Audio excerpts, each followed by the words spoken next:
Hello, hello, everybody. Welcome to another recording, another episode of Maria and Friends. So, we're going to go ahead and get started. I'm excited you are here. So, let me go ahead and get started. It says, welcome to Maria and Friends, where we dive into some great conversation and share practical insights that have made a difference in our lives. I'm your host, Maria. And before we begin, I want to clarify one thing. I am not an expert. I'm simply here to share what has worked for me and hopefully inspire you along the way. And my guests will also be sharing their experience and also inspire you along the way. So if you're ready to explore new perspectives, learn from personal experience, and uncover some amazing tips and strategies and information that could potentially enhance your journey, then stick around. Let's embark in this amazing journey together. So this is Maria and Friends. Today we have our guest, Dave Marino.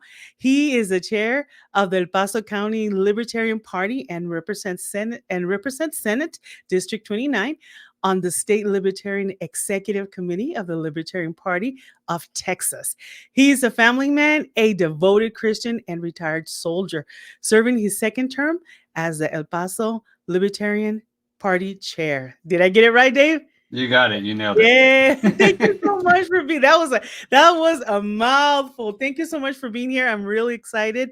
and Um, I do it's a have whole to lot of titles, but really it's just a bunch of serving. So I you know I'm a servant of Christ. I'm a servant of El Paso as the Libertarian Party chair, and it's say, just what and I I am enjoy doing. I'm so excited to hear because we were talking before we started this podcast, and I was telling him that this is a little bit of a stretch for me to talk about politics because I usually talk about self improvement and all that other type of different things and dating and relationships. But David has a really good point. We need to talk about politics because it's important. So we already have Darlene. Darlene says hi. Hi, Darlene. Hi, I am Darlene. glad you're here. So, Dave, let's start with the first question that I asked you. Why, in your opinion, is so important to talk about politics? Because for me, I want to understand politics, but sometimes I feel overwhelmed and I don't know where to start. And there's so much, and sometimes when I talk to you, I learn so much, but yet at the same time, it's like, wow, it's overwhelming. But if you can just start by explaining to us why it's so important to get involved in politics. I think one thing is so many of us grew up hearing that old adage about you can't talk about politics or religion, and I think it's that mindset that has really got us to the point we are now, where we don't have any knowledge of religion and we don't have any knowledge about politics, and politics is and it's also the reason why we have so much division in this country, because people lack the knowledge of what politics actually is. Like when we go to vote for people, we're not voting for um, necessarily our personal values, as a lot of politicians would try to get you to think. Yeah, I know, right, Darlene? But it's not true. We need to have better knowledges of just not just politics, but and also religion. But I think when you go to vote, you got to understand what politics is. When you're electing an official, you're choosing the person that believes in governing you the right way, the way that you think our country should be governed. You're not choosing a person that represents your values or your belief system or anything else. You're choosing a person that believes that the country should be governed the way that you think it should be governed. I think that's one of the And Darlene says the yes, you Bible. should definitely that is the one thing you should definitely do is pray for our politicians. And I've had this conversation with Maria plenty of times because um, in Matthew 4, when Jesus is tempted by the devil offers him all the kingdoms of the world. And I would challenge you to think about it, how can the devil offer something to Jesus that doesn't belong to him? Oh, wow. And if the devil owns all the kingdoms of the world, and if you have to pray for those people that are within those kingdoms, that are working in that kingdom or in our governments, because you know the government, the government's primary uh, power. So Jesus's power is love. There's nowhere you're going to find in the Bible where Jesus doesn't love. The primary power of government is force. Yeah. They have no power outside of force. The only way they get anybody to do anything is by holding a gun to them, Yeah. threatening them with a cage or a gun, or both. It ends up being so. When you're operating within an institution that operates with a monopoly on force, um, you you have to be very careful. So it is definitely prudent to pray for those that are operating within that system. What One would you reason tell why. What would you tell those people that I hear this a lot? Oh, I don't want to vote. And I don't want to vote because my vote don't make a difference. My vote doesn't count. Why am I going to vote? I don't It's too complicated, too many issues. I mean, I what would you just say to that person? just go vote libertarian. All right. No, no, no. You might as well. Um, in reality, I mean, libertarians are our basic philosophy is that of individual freedom and personal property rights. We believe that the government only operates with the consent of the governed. So within that concept, like we have the Libertarian Party. This is one of your first questions was about what's the difference between the Libertarians and the rest of them. Correct, correct.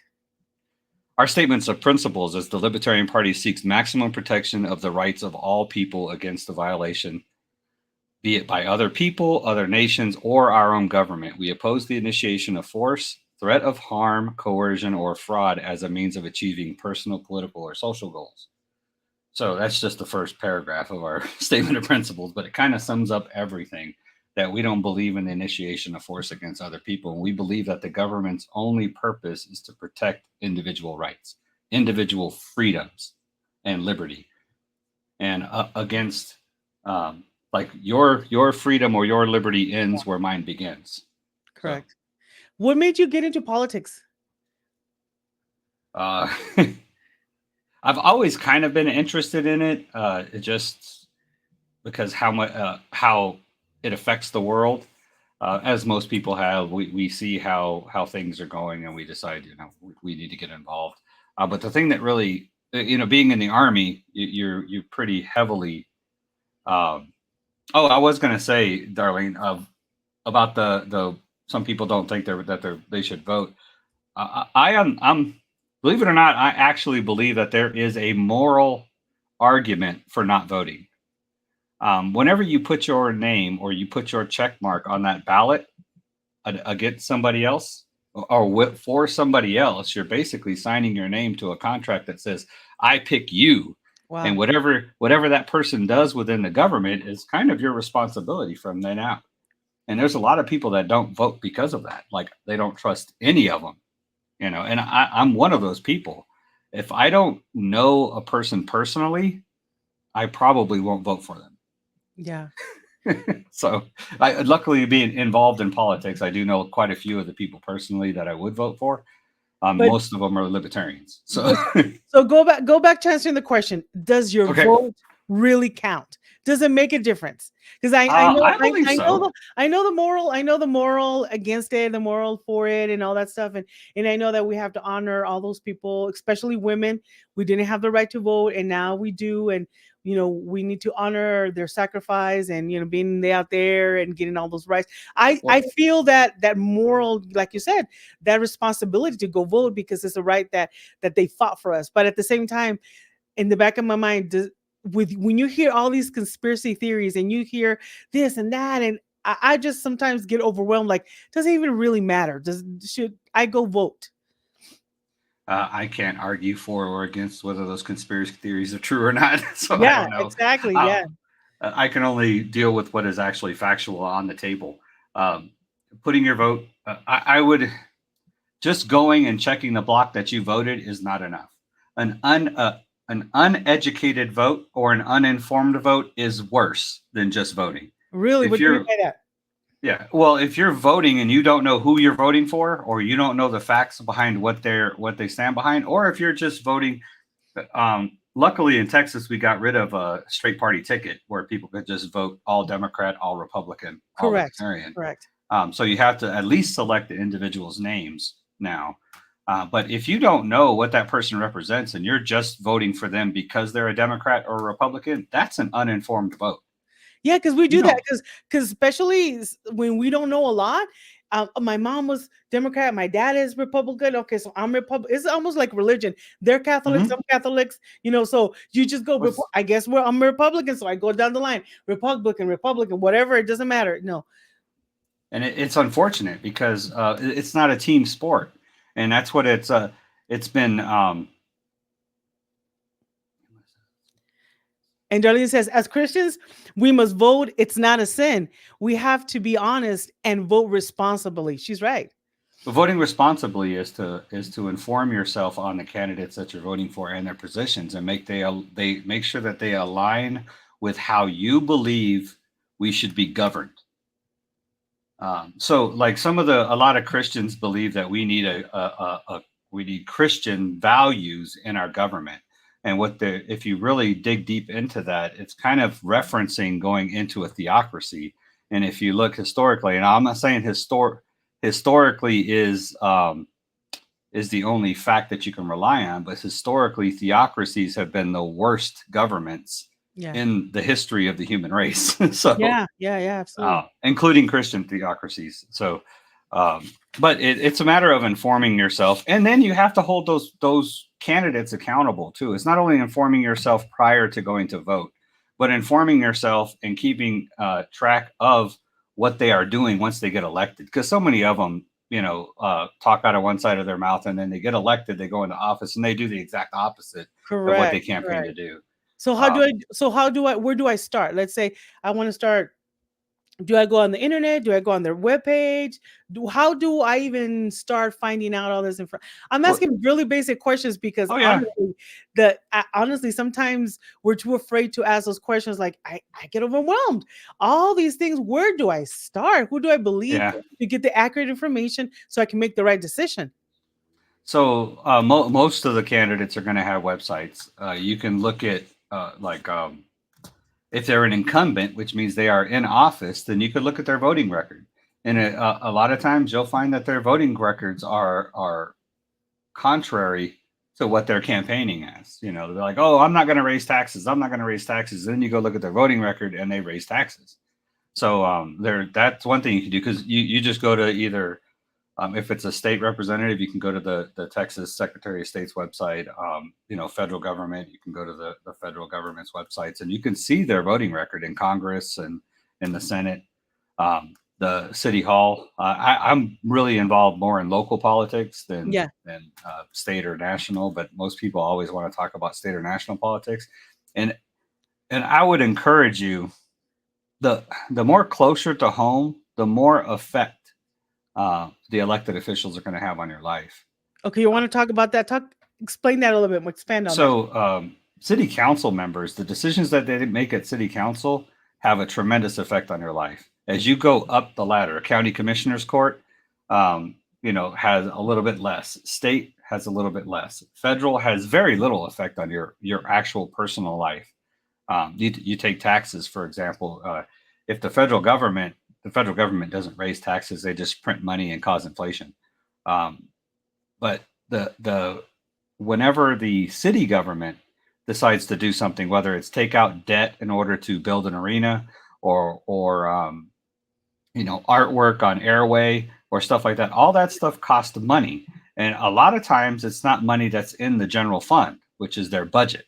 So they end up having to borrow money, and when they borrow money, now you're paying that money plus interest as you go along. So right now El Paso is one of the most indebted cities in the nation, the most indebted city in Texas. Wow. And we're and to put it in perspective, because of El Paso's political complacency, we have the lowest median household income of all What do you the mean? of What this do you mean about the complacency? What do you mean of that? What do you mean? people just not involved in politics. Like what It's we're just just talking about? exactly, or they don't pay attention. We have a fairly decent turnout rate for general election. Um, it's in the 40 percentile. About half the people that are registered to Because vote. most people honestly they care who's going to be president, but they don't care really what's happening locally. Yeah, and that's really unfortunate because that's how we get where we are now. We are the most indebted. We have the highest property tax rate in the state of Texas Wow. amongst the large cities, and the second highest poverty rate. The only city that has a higher poverty rate than El Paso is Houston. Of the six big cities, which is San Antonio, Austin, Dallas, Fort Worth, and Houston, and El Paso. So so El Paso is in a hole right now economically, um, because of overtaxation. Our property taxes are through the roof. It's outrageous. And then more to come. Darnie says, I think we must look for the principles and values of each candidate. And that's where we go into and start finding out who they are and what they vote for. And what do you think about Um, what do you think about people that vote for different parties? Can you do that? Is that okay? Or like Absolutely not. on this particular, thing, I can vote libertarian, on this I can vote, Democrat, on this I can vote. What do you think of that? Or should we just kind of stick to one party? Oh, you should definitely not stick to. You shouldn't choose. Me, I do. I'm being kind of a hypocrite here because I really only vote Libertarian, but I have a particular reason for that because I believe that the Libertarian Party itself is the only principled party that there is left in the government. Hmm. And they represent my principles of individual freedom and property rights and stuff like that. But voting straight party ticket, I think the problem with the two old parties, the Democrats and Republicans, is that they don't have principles anymore. And even if they did, their principles don't matter to their candidates. Yeah. So you could ask any, if you run into or get the opportunity to speak to a Republican or Democratic candidate or somebody who identifies as a Republican or Democrat, ask them if they know what their party's principles are. And Yeah. they probably won't. Or if they know what their party's platform is, and they probably won't. They'll know some candidate's platform by chance, but they won't know their actual party's platform. So the party politics has really become a team sport, and Yeah. it's the degradation of our political environment in the US is that it's now become a team B versus team red versus team blue. Yes, absolutely. And Absolutely. and it's not meant to be that way. As a matter of fact, there's a quote from John Adams. It says, "A division of the republic into two great parties is to be dreaded as the great political evil." And that was our second president of the United States. Do you think Now, I'm not saying because yeah, somebody yeah. historically makes it a fact, but it definitely puts it into perspective when you think about it nowadays. Do you think that politics has turned somewhat into a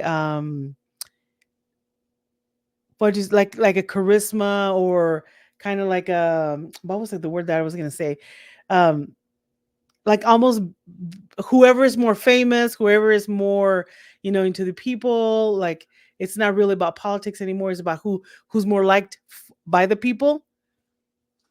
Yeah, it's almost like that false idol thing, right? Is that we I need like that question. The question that the last person answered: what, promise us a Sally? better world, but don't follow through with their promises. So, an incumbent, that somebody that has been in office knows better than to make those promises. So that's why you'll hear that their language is a little different. But somebody that's never been in office before will make those promises, but then get into office and realize that you can't, you can't get a better world at the end of a gun. And the only power that the government has is through the use of force. And Yeah. you can't force society into a better world. And I think people really need to. That's why I keep bringing that up, is because if that's the message I want to drive home, is that the only power and authority that the government has is through the use of force. They can't give something to somebody without taking it from somebody else. Mm, It's only through this use of force that they can get anything done, and it's really hard to get a better world, by forcing it. I mean, you look at people like the people who have really tried it. Hitler, Stalin, yeah, it Mao didn't. Zedong. There's dictators all throughout history that have tried to do that, and it doesn't work.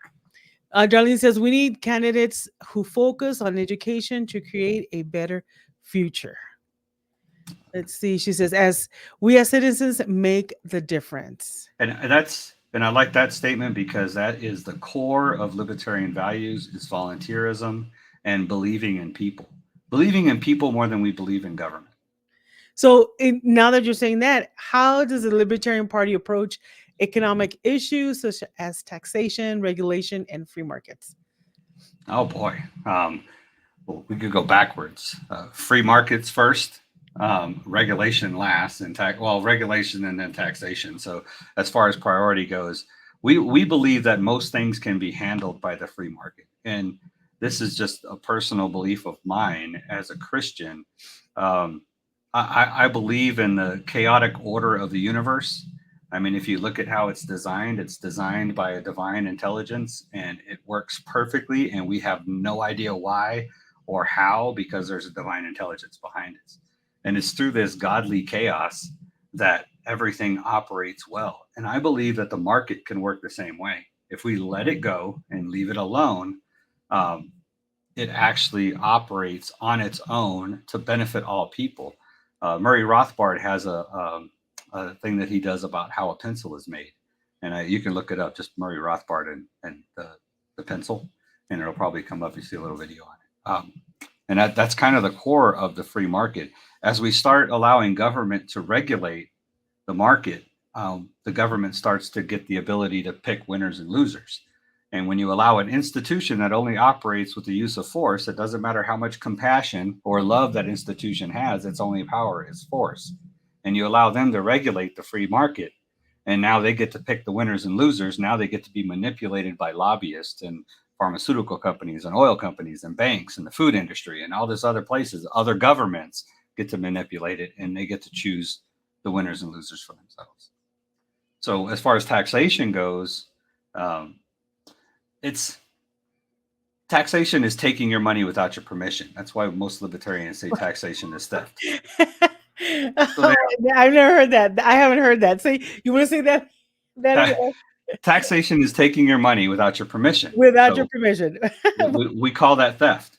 I got a little Gabriel does a video about that Oh yeah. on my YouTube channel, Libertarian Dave. But I plugged my YouTube channel. I haven't Yes, done go ahead. anything Go with ahead. it. He does I have a plan on, so I, follow him. We need to follow him so we can yeah, be aware. Libertarian Dave. Yeah, you'll see a picture of me and my family on there. I did a bunch of short videos with a friend of mine. I did some podcasts and stuff with a friend of mine. It was really fun. I haven't done anything in a couple of years. You've been trying. I appreciate your encouragement to get me to go back into it again. So Yes, you need to, because it's really interesting because you and your kids do these little skits and it resonates, like you get it. I'm like, oh, that's what they're talking about. And your kids are so cute. You're little boys, and they acted, and yeah, you really get the understanding of, because I am telling you, Dave, sometimes politics is it's complicated. And it takes somebody like you with a little bit of patience and understanding of what it is to explain it to us, because it's I'm like, I try. I really helps me to talk to you because you really break it down. But unfortunately, not everybody has a Dave in their life, or in their area that'll they can. explain these I things. am open, and I say in all my newsletters and everywhere. If anybody wants to sit down and have coffee with me, I don't have a whole lot of free time, but I will definitely make time for people and try to explain it. Um, the thing about the one point I want to make about taxation, as you brought that up, is I want to get back to where it was. Sally Um, says it's funny but sad at the same time. Uncle Sam always wins. We're trying to change that. We're trying to change that. yeah, yeah. Uh, So what were you so saying? libertarians are less government, more people, more freedom. So with taxation, I kind of came to this understanding that I believe that taxation is lazy thinking, um, because you aren't smart enough to get me to give you my money. You have to take it from me. If we would hire, I don't like the word elect either. We're hiring people to do a job whenever we go to vote. Yeah. If we were to hire smarter people into those jobs, they wouldn't have to take our money. They could get us to give it to them. I would pay for an insurance policy to the fire station to protect my house. I would pay for that. You don't have to take my tax money. I would voluntarily pay a monthly fee to the fire department to ensure that my house was protected in case of a fire. Yeah, stuff like that. It's and that's just a really basic thing. The same thing with the roads. People talk about what about my roads? If the roads were privatized, then who would pay for them? Well, the people that drove on them Yeah. would pay for them, and you would like to drive on nicer roads, so you would pay for them to be nice. So, I'm not an economist or anything like that, but I know that there's smarter people than me that could figure out ways for people to pay for things without the government having to take the money from them. That's way down the road. We're so far away from trying to get. I would just wish that government would just quit raising inflation on us. Let's And see. that's very libertarian principles there too. And let's see. Darlene says we teach our children since third grade. We teach About them about what? About what, Darlene? How, like, we teach our children about politics. Well, what is it that we teach? So yeah, so with all these things, if you can go ahead and tell me, how does the Libertarian Party view foreign policy and military intervention? ooh, that's a good one. Generally speaking, now it's just somewhat contentious within the Libertarian Party, but most libertarians believe that the government should not get involved in wars of regime change, where we are trying to pick the leader of another country. It only puts us. It only creates more enemies for the United States, and puts our soldiers at unnecessary danger. We are in something like a we have soldiers in like 128 countries around the world, and a lot of them don't even want us there. Wow. So, uh, Why do generally we, what speaking, in your opinion, why do we do that? so we can have influence around the world. It What- used to be we would station we would have duty military stations in places where we thought we needed to have a quick reaction force. We put them in Germany and during the Cold War because we had East and West Berlin and we had Russia, and so that's why we had a lot of military units in Germany, and we had them in Korea. You know because of North Korea, and then Japan and stuff like that, and the Chinese. So we would have these duty stations around the world in case. But now we have the capability in the United States to what do they call it? Push our forces out to foreign countries in the blink of an eye. I mean, almost. We could have, if we had all of our forces just in the United States, we could probably be anywhere in the world within 24 hours to fight a war with a combat force capable of holding a line. Or do you think It's just amazing. you just think we're spread too thin? No, no, I think that we are sticking our nose into businesses for political reasons. It's usually for political gain. We're going to go help Ukraine because of a political stance against Russia, or we're going to go against Syria because of a political stance against this country. And all we're doing is making more enemies for the United States. Like people, I mean, I've been in those places, and not everybody loves us there. I'll tell you that Yeah. much. Well, yeah, yeah, because you served in the army.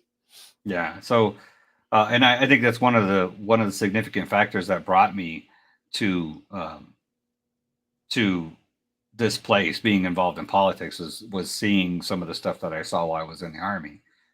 One thing is for sure, the United States is the economic powerhouse of the world. We are the consumers. If you go anywhere around the world, nobody consumes as much as We the sure United are. States does. We uh, sure are. as far, I mean, the world's economy basically runs out of the U.S. It runs off the U.S. dollar. So there's absolutely no reason whatsoever for us to be fighting these wars of violence. And also, it's perpetuating the military industrial complex, which is all these defense contractors and everything that push for these wars as well, Oh yeah, lobbying and stuff. because they So make money off of it. Yeah. oh yeah, they make massive amounts of money. War is $1 billion industry, billions, hundreds of billions of dollars probably. There's no reason for it because economically, we control. We have the ability through trade to control other countries. Put it this way: if you're buying things from me, if I'm providing you bread Yeah. to feed your people, you're a lot less likely to want to go to war with me, right?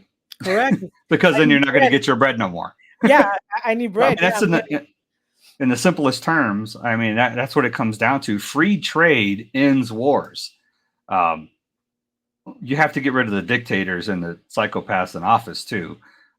There's a few of those around the world. I'm not pointing any fingers at the United States or anything, Yeah. but I mean, there is it's just it's an ugly part of our government. Mm.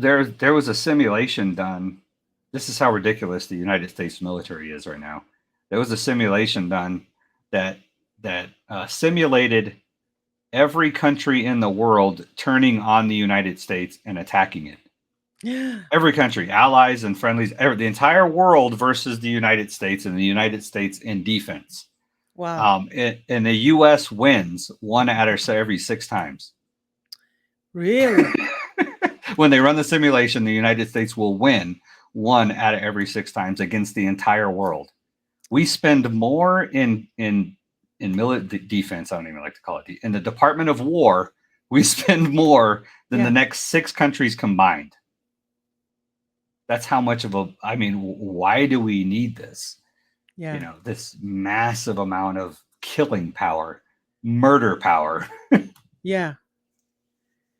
So, in the Libertarian Party is the only party of peace that's left in the world. So, or left in the United States, I should say.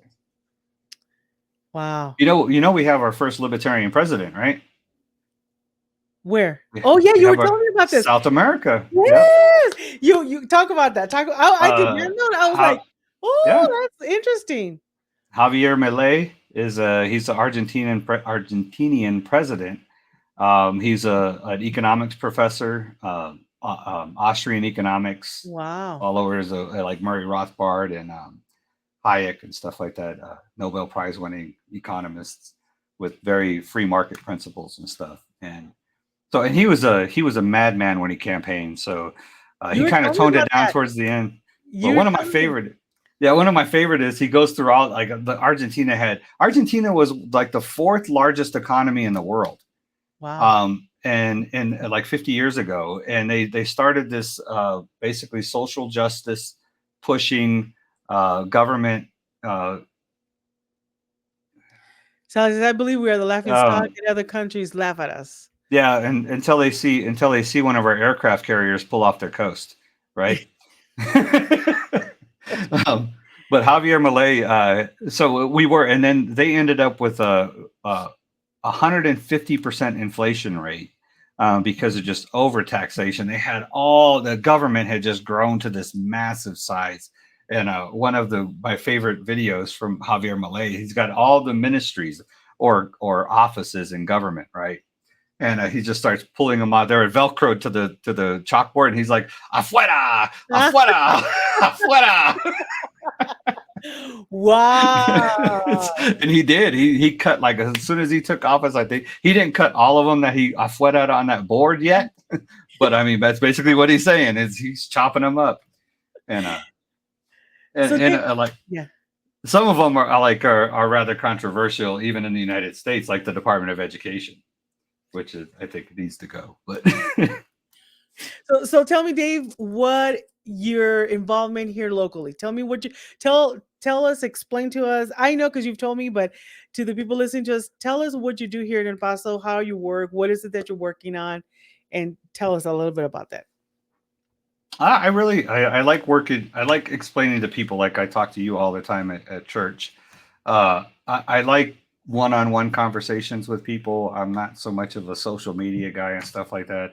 I'm the chair of the El Paso County Libertarian Party, which means I represent the Libertarian Party. I run the conventions for the party. I'm kind of the spokesperson. Do interviews, stuff like And that. you don't like social media. I'm not a big fan of it. No, But because I don't that's how we feel. get.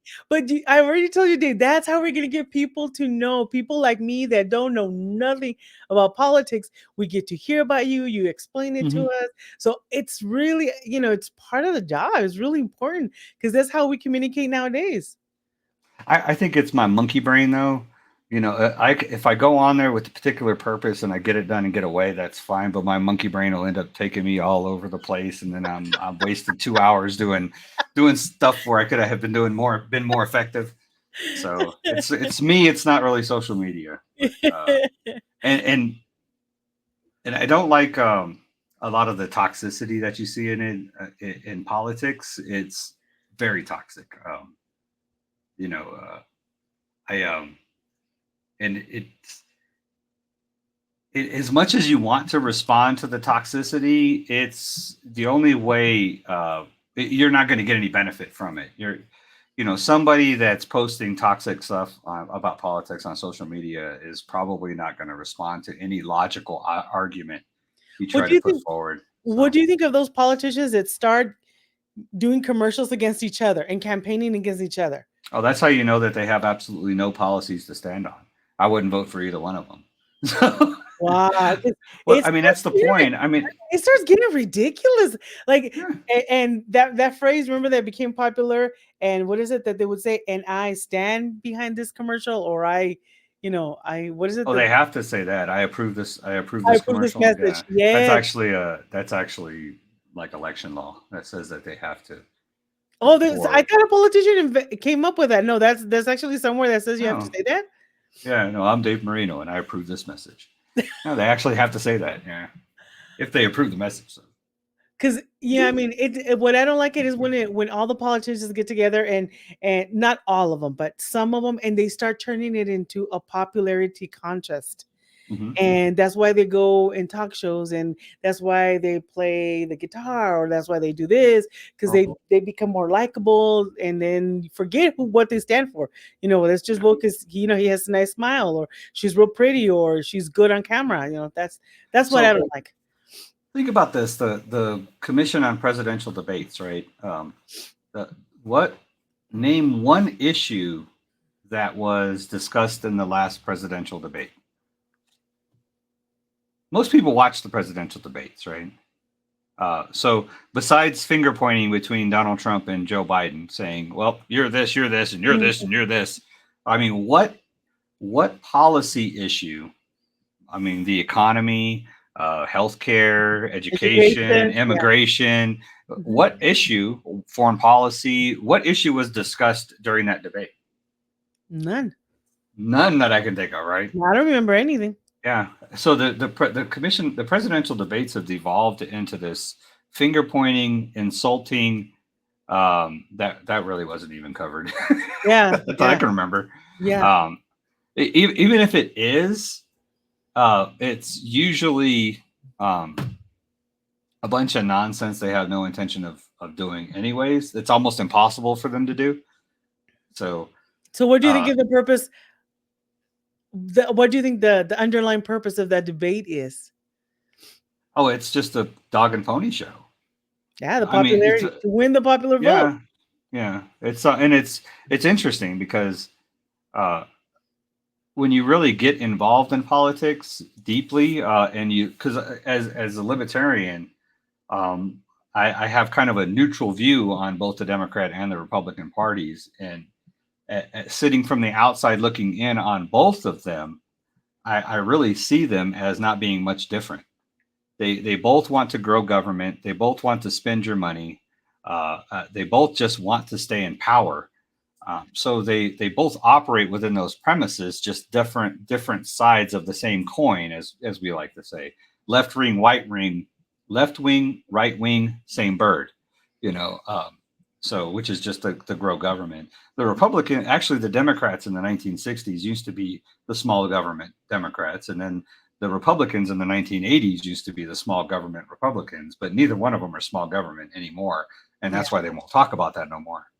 An interesting thing was the last time a third candidate was on the debate stage in the presidential debates was Ross Perot.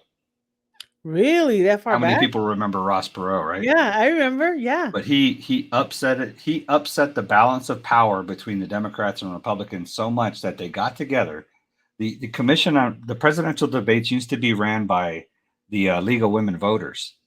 And after Ross Perot, the Democrats and Republicans got together and said, we need to make some changes because Ross being on the stage may have benefited me this time, but it could be my detriment the next time, depending on who we Absolutely. allow on the stage. So they created these rules, and then they submitted them to the League of Women Voters. And you could look up this speech.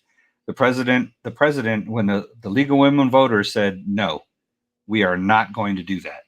We will no longer host the presidential debates. And the president of the League of Women Voters got on stage, and I'll never forget this quote. She said, "We will not be party to the hoodwinking of the American people." And they left. So Wow. from Yeah, then on, hoodwinking. the Republicans and Democrats created the nonpartisan uh, commission on presidential debates, and they've been running the debates ever since. And we've never seen a third party candidate on there. Uh, they had a ballot access requirement of 5. You had to be polling at 5%. Gary Johnson almost got to 5%, and it's interesting because the polls that they count are usually polls that don't include the Libertarian. So it's really hard to poll at 5% when you're not being polled, when you're Ah, not included in the polls. yeah, yeah, of course. But then Gary Johnson almost got to 5%, so they raised it to 15. True story. It's a true story. So this So is how the Democrats and Republicans operate. So to stay in interesting. power, because they Absolutely. know if they allow a libertarian on the debate stage, it's game over. Yeah, Like you had in 2020, you had Joe Biden yeah. and Donald Trump, and they were up there acting like children, basically. And the Libertarian Party candidate was Jo Jorgensen. She was a PhD in industrial psychology and a lecturer at Clemson University. She drank bourbon Wow, and loves hockey. wow. She would have wiped the floor with him in a She would debate. have. She would have. Yep. I just sometimes I think we need to do better in selecting better candidates. And again, I always say sometimes it comes down to a popularity contest. And But we just need to do better. And that's one of the reasons why I invited you here. So we can have some conversation and get the dialogue going on how important it is to get involved in politics, that our vote does matter, that what we do does matter, that whether we think it does not, at least let's go out there and be aware of what is it that we're voting for, and get the knowledge, get the understanding, and get more involved, because things won't change if we don't get involved.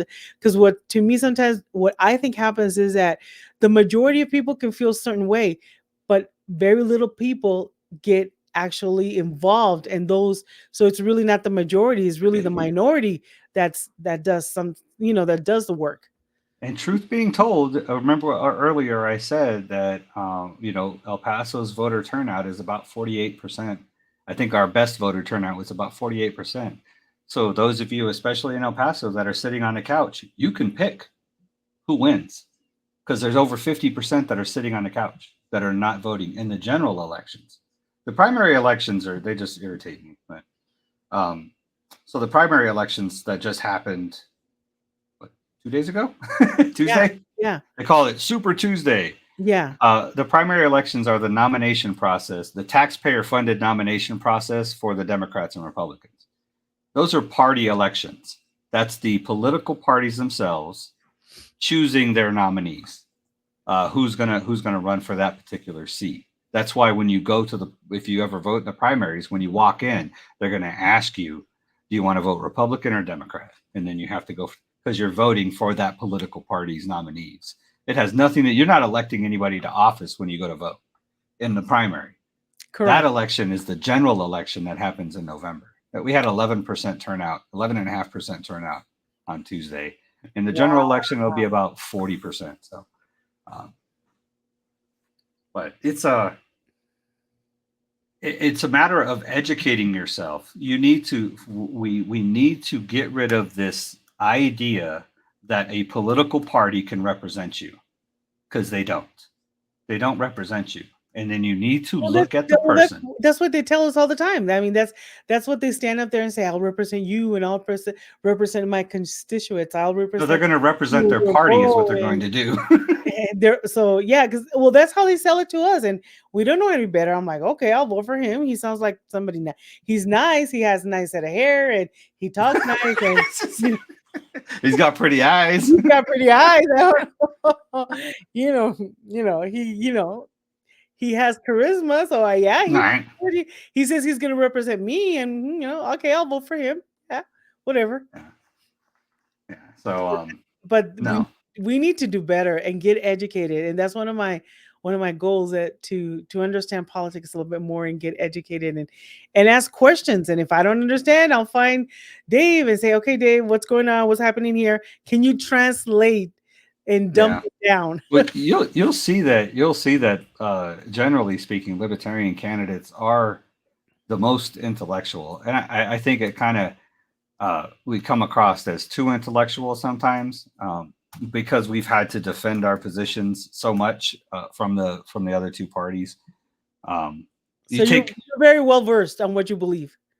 Yeah, I'm also the campaign manager for Ryan Woodcraft, who's running Do for you want county to talk about commissioner. that? Yeah, talk Yeah, about that. Let me know. he's running for county commissioner in precinct one. He's Sally says, it's hold on. Sally says, I'm with you, Maria. come LOL. on, It's all you're about missing the you. point. I'm leaving. It's over. We're done. You're missing the point. Oh, God bless So you see, America. you we just proved. She just helped me prove my point. Thank you, Sally. She just helped me prove my point. That's it. So tell us about the work that you're doing. Sorry, Dave. Sorry. Oh, That's I'm the campaign manager for Ryan Woodcraft. He's running for county commissioner precinct one. So Tuesday, in your box. Jackie Butler won the primary for the Democratic Party, and then Claudia Rodriguez was unopposed as the Republican candidate. So Ryan Woodcraft is a fiscally responsible. He will not he will not issue any debt without voter approval. Period. And anything that is the responsibility of government, he believes should. Oh my Come on. God, that's not right. Lourdes Marino, this is everyone, just so you know, Lourdes is his wife, his lovely wife, his better half. She said, yep, the cute ones get That's my why she vote. always votes for me. Oh, all right, Lourdes. So he'll but so his Democratic opponent has been endorsed by the sitting commissioner who's retiring, and has basically said she toed the line on tax and spend and um, non-voter approved debt. It like basically defending that we're going to borrow ourselves into prosperity, which you can't borrow yourself into prosperity. Oh no, Um, not at all. and then the Republican candidate is a former city council member who couldn't win her reelection. So Wow. because of questionable ethical practices, we'll say. Oh So, wow. which you can look up her you know record yourself. So that's the thing, is about educating yourself on the candidates, going to their websites, looking at the counter arguments too. Uh, and I know there's a lot of races out there, and I think it's ridiculous. There's some that should absolutely not be elected offices anymore, constables, and I think it just goes to confuse the ballot. Just got I'm always all of these you know different what? Now that you say, I'm always confused about what do constables do? constables are the law I, enforcement for the justice of the peace. what they do? Here's some interesting things My question is, that my question is, can they give you a ticket? uh, I suppose they're law enforcement. They can give you a Yeah. ticket. I always wonder that because sometimes they're here, and I'm like, I always wonder. I've always But wanted to ask them, can you give me a ticket? yeah, I'm pretty sure they could. I think they can. But yeah, they're basically the law enforcement that work for the justice of the peace. And it's interesting because the justice of the peace is not necessarily a judge. They don't have to have a law degree. Didn't know What? that either, did you? Yeah, they don't need a What? law degree. Yeah, I didn't know this until recently either. So I'm acting like I'm the smart guy. I just found this out like a few months ago. So What? here's What? another one. So the county commissioners court, the leader of the county commissioners court is called the county judge, Correct. Judge Samaniego. He Yeah. don't have a law degree either. He is not a judge. He is basically the mayor of the county. What? Yeah, he's just the mayor of the county. Judge Samaniego is not a judge. He's the mayor Then of the why do we county. call him judge? I have no idea. It's some old time Texas thing, I guess. I don't know. He's not a judge. He's not a judge. That's He it. does not have a law That's degree. it. I'm leaving. What? No way. The When did, Texas how come nobody told me about this? the Texas Railroad Commissioner. He He basically regulates the oil and gas industry and the water table in Texas. What? Yeah, he's basically the regulator for the oil and gas industry. He or she, I think it's a she right now. Mm. But yeah, they regulate the oil and water industry or oil and gas industry, and they have something to do with like water. Um, not what do they call it? The basins and stuff. Mhm. Like we got the Rio Grande Basin, so they have something to do with that. It's like groundwater. I think it's groundwater. Oh, wow. That's what the railroad commissioner does. The ra it's not even it's like not even Yeah. this is what happens when we don't get involved and we don't know. Yeah, it's Honestly, honestly, there's we need to get involved. That's it. We yeah. need to get more. So next time you go to the ballot, or you look at your ballot online, and it's not that hard to do I usually do most of my, and I have to I research every race. I do recommendations. I can't, as the chair of the party, I can't endorse or even recommend a candidate from another party, even if we don't have a libertarian in the race. So, but I still I get research along. every race. Um, so, and that's what I encourage you to do is try to research as many races. And if you don't research a race, don't vote in it. I think if the fewer and fewer people that vote in some of these races, the less they're likely to stay elected offices.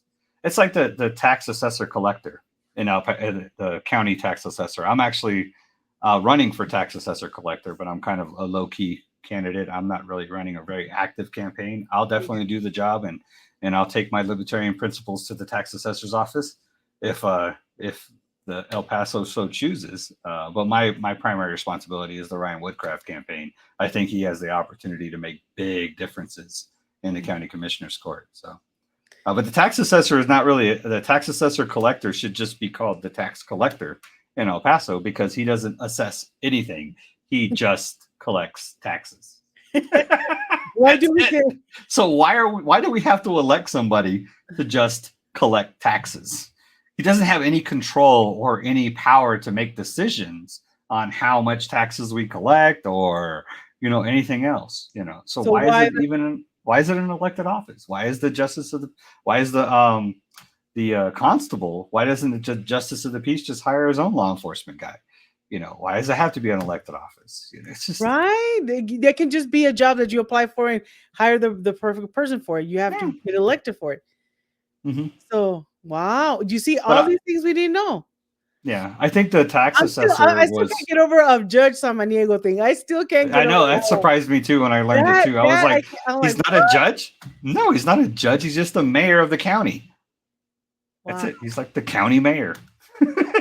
Then call him that. Why call him And then judge? the commissioners, the county commissioners court, they call it. The county commissioners, they are basically like representatives, like city reps. Um, but they're county reps. They're county representatives. Well, I think it let's let's um let's talk about what's next for you. What you're gonna be working on next. Well, we're going to be working on getting the word out about the Ryan Woodcraft campaign. Hopefully, he's in precinct 1, which is the east side of El Paso. I think it's from McRae East, Montana to I-10.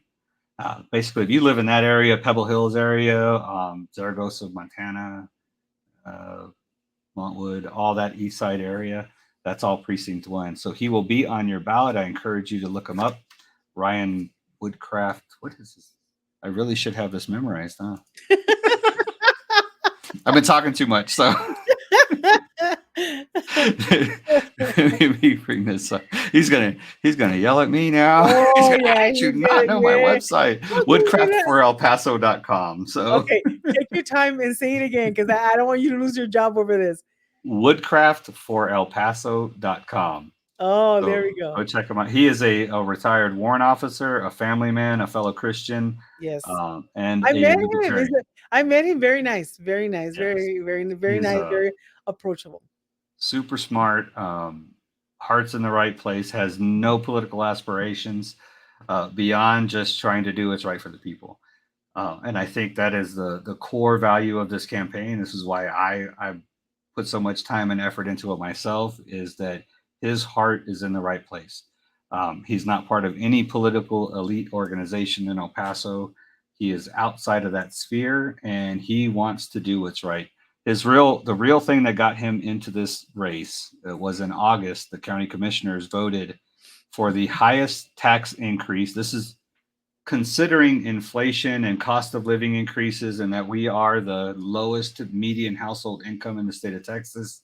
They still voted for the highest property tax increase that they could without going to the vote, without going to the voters. Thank you very much, babe. He didn't um, say, he's not saying babe to me. He's saying babe to his yeah, wife right there. my wife, Lourdes, yeah.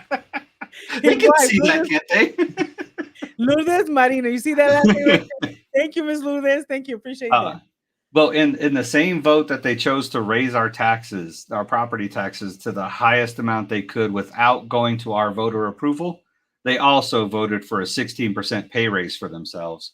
So Oh, now, wow. in a city with the household median household income of 52,000 a year, that's the household.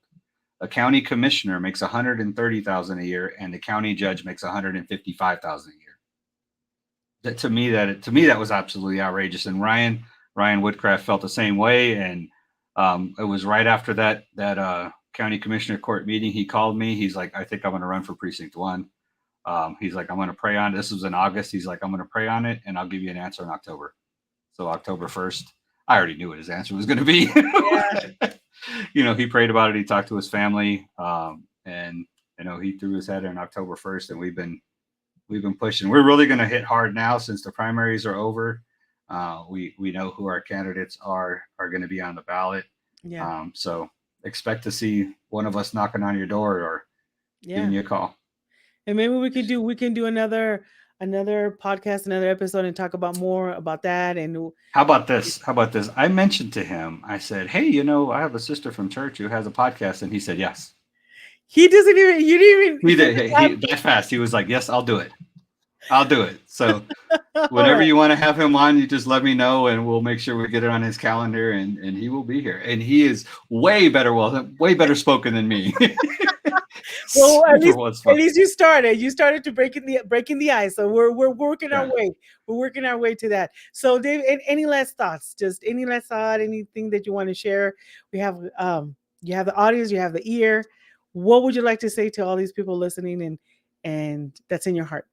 I just as we come into this election season, I fear, based off of 2020, all the stuff that happened in 2020, I really fear what this election season is going to bring to our society. Um, What do you mean? with the manipulation and the division between left and right, and it turned violent in 2020 in so many different places. Um, and I pray that you keep the love your neighbor in your heart through this election season. And I encourage you to look outside the political paradigms that the media and the mainstream politicians are going to try to get you to focus on. And I encourage you to look outside the box and look at other candidates, like libertarian candidates. And don't play the game anymore. If somebody says that you're wasting your vote because you're voting libertarian, they don't care about how you feel. They don't care about your beliefs, and they don't care about what you think. They only care about that you're voting against their guy, and they're not your friend. So friends don't let friends vote Democrat or Republican. I'm just kidding. I'm sorry. You That had was a to. joke. That was a joke. But I encourage you to look. You were doing so good, Dave. You were doing so good. You were doing I so can't. I can't. So, but good. this is how you know you've been in politics for a while. You can just make fun of yourself. So what I do, I try to bring a lighthearted. I try to make politics fun, so that hopefully it encourages people to talk about it more. Like, you don't have to be so serious about it. Just because somebody doesn't share the same political beliefs as you doesn't really mean that you have to, you know, not like the person in general. There's lots of people. I have people. that are complete opposite uh, philosophically that I can have great conversations with as long as they don't get As long as mad there's about it. as long as yeah, as long as they're open to other ideas, as long Yeah. as there's still respect there at the end of the day. Because I think we can have conversations about politics, but have an open mind about different things. Be able to, And Christ, yeah. and And Christ it's calls not us to love and them there's all. exactly, and there's not a like a one solution to all. There's not no one No. solution to all. So there's got to be different, different points of view, and you just, do the best you can to understand it all. So Dave, thank you so much for being here. Like I said, we look forward to maybe another episode with more information because there was many more questions that I was going to ask you that I have a whole list to ask you about. So we'll ask more questions. This won't be the last time. And thank you so much. Thank Did I ramble on or something? I'm sorry if I ramble too much. So I do that No, occasionally. I don't think you rambled. I don't think you rambled. I would have brought you back, but you did good. Thank you so much. I Um, really, really lplpaso.org is the Libertarian Party of El Paso's county, our website, lplpaso.org. And then you can find me on Facebook. It's a little purple. Our group is the same as this symbol back here, oh, but okay. I have a page that's a purple symbol. So Uh, if you want, Dave, on the comments, you can go ahead and link those. Like I will. where this, yeah, link all that information, put it on the comments, so whoever's interested can go and check it out. Okay, sounds good. Thank you Thank so you so much, much, David. everyone. Thank you so much, David. I was gonna say don't hang up, but stay on the line. So thank you so Okay. much for everybody. God bless you guys, and thank you so much for the comments. This will stay on the Facebook. Also, it'll be on YouTube available. So make sure you share, you comment, you like, follow us, and thank you so much. God bless you. Have a good night.